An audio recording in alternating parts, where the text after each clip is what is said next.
반갑습니다, 여러분. 오늘 이 시간에는 기업에서 가장 경영 전략에서 우위로 두고 있는 인사 전략에 대해서, 그 중에서도 여러분 기업에서 가장 애로사항을 많이 겪고 있는 인사평가, 그 애로사항이라 함은 인사평가는 잘해도 본전, 못하면은 조직이 무너지는 이런 거에 대해서 한번 같이 알아보도록 하겠습니다. 그걸 위해서 오늘 강의 테마는 인사평가자를 위한 인사평가, 즉 공정한 인사평가로 잡았습니다. 여기에는 전제가 있습니다.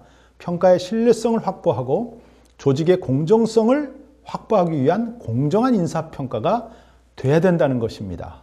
여러분들이 기업에서 인사평가자로서, 때로는 인사관리자로서 가장 애로사항이 바로 어떤 아무리 좋은 제도를 만들어내도 공정성의 확보가 안 된다는 점일 겁니다. 그래서 오늘 이 시간에는 이런 공정한 인사평가에 대해서 함께 알아보도록 하겠습니다. 이 과정의 개요는 화면에서 보시는 바와 같이 개인과 조직의 동기부여를 가능케 하는 공정한 평가가 오늘의 주제가 되겠습니다. 따라서 이 과정에서는 인사평가의 개념, 평가의 목적, 공정한 평가 및 기대 효과, 그리고 가장 중요한 오류를 사전에 방지할 수 있는 방법, 그 오류로 인해서 어떤 영향이 나타나는지, 즉 인사평가의 여러 가지 오류에 대해서 함께 알아보도록 하겠습니다. 과정의 세부 내용을 목차 이전에 말씀을 드린다면 두 개의 카테고리로, 즉 첫 번째는 인사평가의 이해와 목적, 그리고 두 번째는 이런 인사평가가 기업에서 실제 어떻게 적용되고 있는가를 한번 5차 사례를 가지고 한번 짚어보도록 하겠습니다. 강의 내용에는 화면에서 보시는 바와 같이 약 8개의 주제를 가지고 하겠습니다. 인사평가자의 유형, 즉 평가자인 나는 어떤 유형인가, 피평가자인 나의 조직원들은 어떤 성향을 가지고 있을까, 이런 것도 한번 같이 짚어보고, 인사평가가 왜 어려운 것인가, 이것도 한번 피평가자 입장에서 또는 평가자 입장에서 한번 같이 알아보도록 하겠습니다. 인사평가의 핵심은 여러분도 아시다시피 신뢰성 확보입니다. 이 신뢰성은 공정한 관계가 맺어지지 않거나 공평한 형편이 만들어지지 않을 때 비로소 신뢰성 확보는 어려운 것입니다. 인사제도를 아무리 잘 만들어도 어떠한 동기 하나만 가지고도 이렇게 조직원의 환경이 바뀌고 성향이 바뀌는 것입니다. 또한 어떤 좋은 환경 하나만 만들어줘도 바뀝니다. 여기에 키워드가 바로 인사평가의 신뢰성이라는 겁니다. 이 신뢰성이 무너지면은 인사평가자가 또는 인사관리자가 아무리 좋은 기업에 있는 제도를 벤치마킹을 해서 외국의 컨설팅 기관에서 가져다 놔도 결국 우리 조직원들이 반응이 나타나지 않은 인사평가가 되기 때문에 이럴 때는 신뢰성이 저하됐다라고도 할 수가 있겠습니다. 자, HR, 즉 휴먼 리소스와 경영 전략과의 관계가 어떻게 되어 있는지를 한번 그림 하나로 보도록 하겠습니다.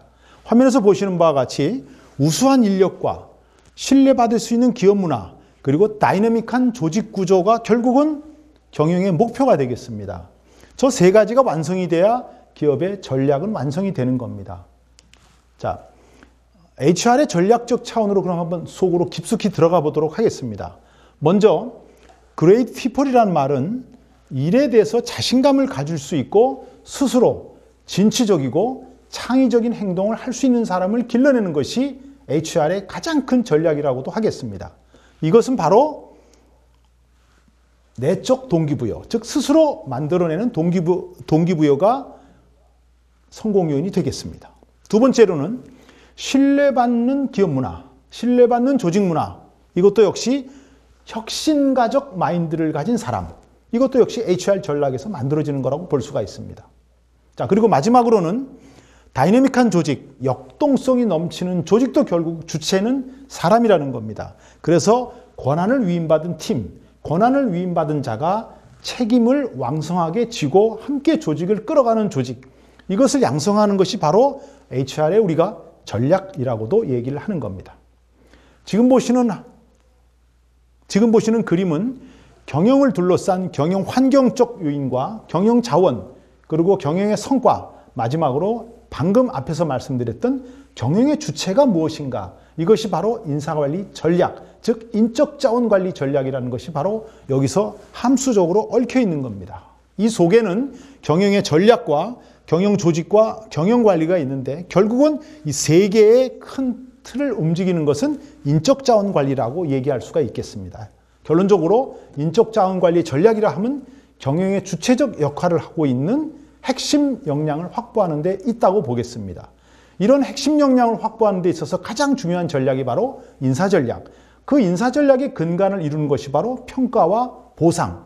그렇다면 올바른 보상을 위해서 평가야말로 핵심적 근간이 된다라고 재차 강조를 하는 것입니다.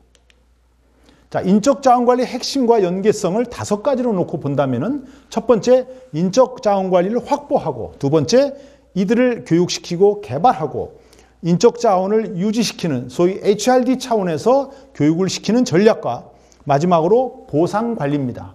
그런데 이 보상관리는 노란색 그림에서 보다시피 반드시 평가가 전제가 되어야 한다는 것입니다. 올바른 목표를 달성하고 완성된 목표를 달성한 사람에게는 적절한 보상이 주어지는 그런 평가 관리가 되겠습니다.